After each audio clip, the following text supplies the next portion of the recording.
اور وہ بناتے ہیں حسین ابن علی کا گھر، جس کو کہتے ہیں امام بارگاہ حسینیہ۔ تو جیسا اس کی احترام واجب ہے، ایسا اس مقام کریمہ اور مقام شریفہ کا احترام واجب ہے۔ جب آؤ تو آ کر کسی مسجد و امام بارگاہ میں 2 رکعت نماز پڑھو، ہدیہ، تبرک، تحیہ، سلامی کے لیے، اور امام بارگاہ میں کھڑے ہو کے باتیں نہیں کرو دنیا کی۔ بہت بڑا احترام، حتیٰ کہ مومن کرام مسجد کے لیے ہے کہ جو شخص مسجد میں سے صفائی کی نیت سے ایک تنکا اٹھا کر کے الگ رکھ دے تو اس کی قبر میں سانپ اور بچھو نہیں آ سکتے۔ اور اس کے الٹ ہے کہ جو مسجد میں بیٹھ کر کے دنیاوی باتیں کرے اور پھر اتنی باتیں کرے کہ مولانا صاحب کے کہنے پر بھی خاموش نہ ہو، اتنی باتیں کرے کہ جناب اسے کوئی خیال نہ ہو جائے کہ اللہ کی یہ اعلان ہو رہا ہے کس بات، اللہ اکبر، اللہ بڑا کریم ہے۔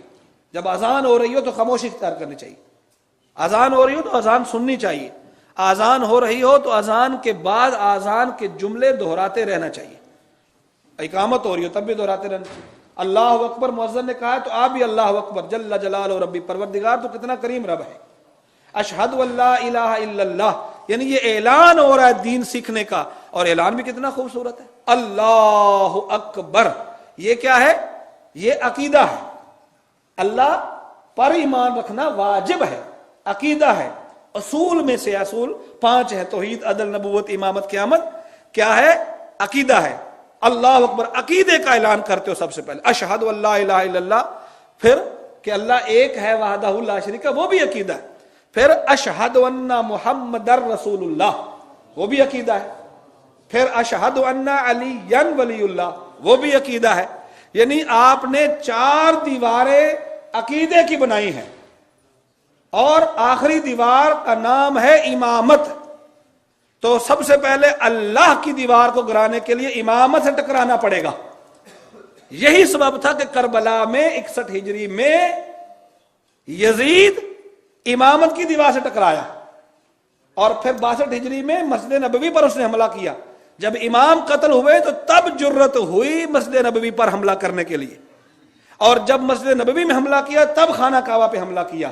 تو گویا کہ جب تک امامت اس کائنات میں موجود ہو، جرأت نہیں ہوتی کسی بھی زمانے کے یزید ہو یا فرعون ہو نبوت پر حملہ کرنے کی، اللہ پر حملہ کرنے کی۔ تو یہی سبب ہے کہ ہم شیعان علی اعلان کرتے ہیں عقیدے کا۔ سب سے پہلے عقیدہ کون سا عقیدہ؟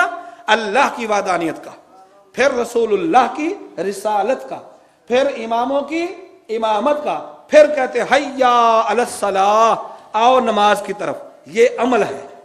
پھر کہتے ہیں حیا علی الفلاح، آؤ فلاح و بہبود کی طرف، یہ بھی عمل ہے۔ پھر کہتے ہیں حیا علی خیر العمل، بہترین کائنات میں جو عمل ہے اس کی طرف درود پڑھتے بلکہ محمد و اہل بیت محمد پر۔ اور پھر کہتے ہیں اللہ اکبر، اور پھر لا الہ الا اللہ۔ پہلے بھی عقیدہ، پھر بھی عقیدہ، اور درمیان میں ہے عمل۔ تو مومن کرام اپنی زندگی کو، اپنی حیات کو، اپنے بہترین کام کو پایا تکمیل تک پہنچانا چاہتے ہو تو پہلے عقیدہ بناؤ، پھر عمل کرو، پھر عقیدہ بناؤ، تو انشاءاللہ خداوند عالم تمہیں ہر میدان میں کامیابی و کامرانی عطا فرما دے گا۔ تو مومن کرام دوسرا جملہ کیا ہے؟ وفی جمیع حوائج الدنیا والآخرہ، اے پروردگارہ میری دنیا اور آخرت کی جو حاجتیں ہیں اسے پورا کر دینا۔ دنیا میں تو سیکھ ہے، آپ کیا کرتے ہو؟ رزق چاہیے نا، دولت چاہیے نا، اولاد اچھی چاہیے نا۔ ایک دفعہ ہوتی صرف اولاد چاہیے، اور کب ہوتا ہے یہ جملہ؟ پروردگارہ میں نے شادی کر لی، مجھے صرف اولاد دے دے۔ اولاد مل گئی، اور یہاں سوچا ہی نہیں، اور جب اولاد جوان ہونا شروع ہو گئی، اولاد لڑکپن میں چلی گئی، جوانی میں چلی گئی، تو اس نے جب گناہ کرنا شروع کیے، شرمندگی سے سر جھکانا پڑا، اس وقت جذبات میں کہا اس سے بہتر تھا تمہیں پیدا ہی نہ کرتا، اس سے بہتر تھا تمہیں پیدا ہوتا ہی میں مار دیتا، ختم کر تمہیں کسی کو دے دیتا۔ کیوں یہ جملہ آیا پیش؟ اس لیے کہ جب تمہاری ایک گناہگار شخص کی عزت کو اس نے داؤ پر لگایا، جو تمہارا ہی خون ہے، جو تمہارا ہی بیٹا ہے، تو تم اتنی جرت میں چلے گئے کہ ایک انسان کو تم کہہ رہے ہو کہ تمہیں آگ کر دیتا ہوں، تمہیں قتل کر دیتا, تمہیں چھوڑ دیتا. لیکن کبھی غور کیا آپ نے, کبھی سوچا آپ نے, ایک گنہگار شخص کی جب عزت پہ حرف آتا ہے تو آپ کیا سے کیا نہیں کر جاتے.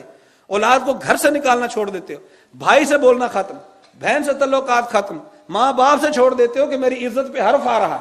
بابا جان آپ آئے ہو پاکستان سے اور آپ کو فلاں گھر نہیں جانا چاہیے تھا, آپ چلے گئے, میری عزت پہ حرف آ گیا ہے. وہ اللہ فرماتا ہے جس اللہ نے میں نے تمہیں پیدا کیا ہے, جب تم گناہ کرتے ہو تو کیا میرے اوپر حرف نہیں آتا کہ بندہ تیرا ہے اور گناہ کر رہا ہے؟ یہ سوچو, یہ غور کرو. اور پھر محمد علیہ بیت محمد نہیں فرماتے ہوں گے, فرشتے کیا ان کو نہیں کہتے ہوں گے؟ یہ دائیں طرف جو فرشتہ بیٹھا ہوا ہے یہ 3 مرتبہ روکتا ہے اس فرشتے کو, سٹاپ, پلیز نہ لکھو. وہ لکھنا شروع کرتا ہے, اس کا ہاتھ پکڑ کے قلم کو, میں نے کہا نا میں ضمانت دیتا ہوں یہ ابھی توبہ کر لے گا, سٹاپ. جب 3 مرتبہ ہوتا ہے پھر وہ بالکل اپنا چہرہ پھیر کے وہ کہتا ہے اب تو مجھے اجازت دے دو.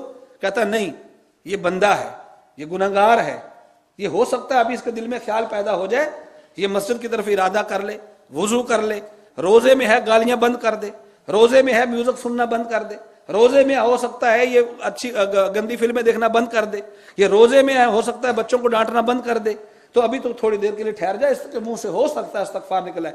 پھر 4 مرتبہ روکتا ہے. جب 7 مرتبہ مت والا, نیکیوں والا فرشتہ دائیں والا بائیں والے کو, لیفٹ والے کو روکتا ہے تو پھر بھی وہ بندہ نہ معافی مانگتا ہے, نہ پھر وہ استغفار کرتا ہے, نہ برائی سے رکتا ہے. تو پھر کہتا اب میں گواہی دیتا ہوں کہ اس کے بارے میں گناہ لکھ دو. تو جب نیک آدمی گواہی دے دے تو اس کی گواہی رد نہیں ہوتی. تو مومن کرام اسی لیے معصوم فرماتے ہیں کہ اللہ نے صبح کا نماز کا وقت رکھا, جیسے ہی صبح آنکھیں ملتے ہوئے اٹھو میرا نام لو, اور نماز سے پہلے اذان عقیدہ بیان کرو, پھر نماز پڑھو, عمل کرو, پھر عقیدہ بیان کرو.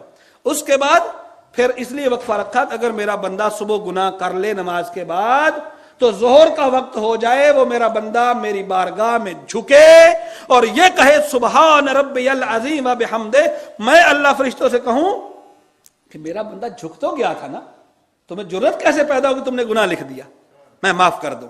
اسی لیے عصر کا وقت رکھا کہ ظہر کے بعد گناہ ہو تو عصر کے گناہ معاف ہو جائیں, عصر کے بعد گناہ ہو تو مغرب سے پہلے پہلے معاف ہو جائیں, مغرب کے بعد گناہ ہو تو عشاء کے بعد تک گناہ معاف ہو جائیں. اور پھر انسان جو اچھا انسان ہے وہ ایسے نہ ہو کہ نماز عشاء پڑھ کے پھر گناہوں کی وہ ٹی وی پہ بیٹھ کے لین ہی لگا دے. ہاں اس طریقے سے نہیں, وہ تسبیح کرے, استغفار کرے, قرآن مجید کھولے, وضو کر کے سوئے. اور سب سے بڑی عبادت یہ ہے اس ماہ رمضان میں کہ جو شخص وضو کر کے سوتا ہے, اللہ وحدہ لا شریک کا رسول فرماتے ہیں میں نبی ہو کے ضمانت دیتا ہوں وہ سو بھی جائے تو ساری رات عبادت میں شمار ہو. اور اگلا جملہ فَقُنْ لِي, اے پروردگارا دنیا اور آخرت کی میری حاجتیں پوری کر دینا. یہ دعا ہے کس کی؟ سرکار حضرت امام جعفر صادق علیہ السلام کی اور امام موسیٰ کاظم علیہ السلام کی دعا ہے. تو یہ دعا ہر نماز کے بعد فرض نماز ہے اس کے پڑھنے کا حکم ہے. اور پھر مومن کرام 1-2 باتیں اور گزارش کر دوں. ایک اور دعا ہے جو ماشاءاللہ سامنے لگی ہوئی ہے, یہ بھی معصوم فرماتے ہیں, دونوں معصوموں کا فرمان ہے جب نماز فرض پڑھ لو تو اس کے بعد پھر یہ دعا پڑھو. ہر شخص کوشش کرے کہ اس کے جملے ادا ہوں. معصوم کی دعا کے بدلے میں گنگ سے گنگ زبان بھی کھل جاتی ہے. اور آپ پڑھو, آپ دیکھیں بسم اللہ الرحمن الرحیم, یا علیو یا عظیمو. سب سے پہلا لفظ کہاں سے شروع ہو رہا ہے؟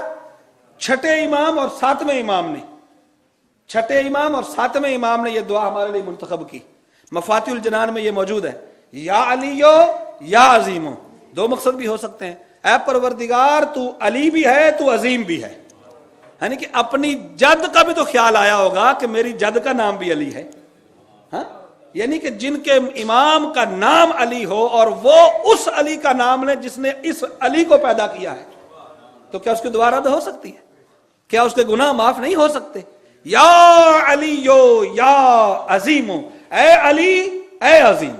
علی کا مطلب بھی اعلیٰ, عظیم کا مطلب بھی اعلیٰ. اور اس کے بعد دوسرا جملہ یا غفورو یا رحیم. جب تعریف کر لی اللہ کی، پروردگار تو علی